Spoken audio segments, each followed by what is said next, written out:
Popularni pjevač Aleksandar Vuksanović, poznat kao Aca Lukas, pojavio se na biračkom mjestu kako bi ispunio svoju građansku dužnost.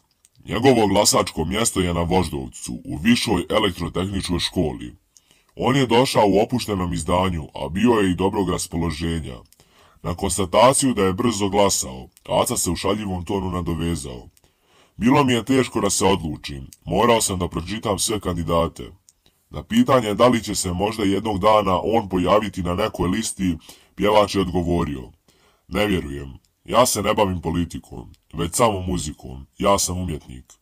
Aca je još otkrio za koga je on glasao, rekao je: zašto sam za Aleksandra Vučića? Zato što radi.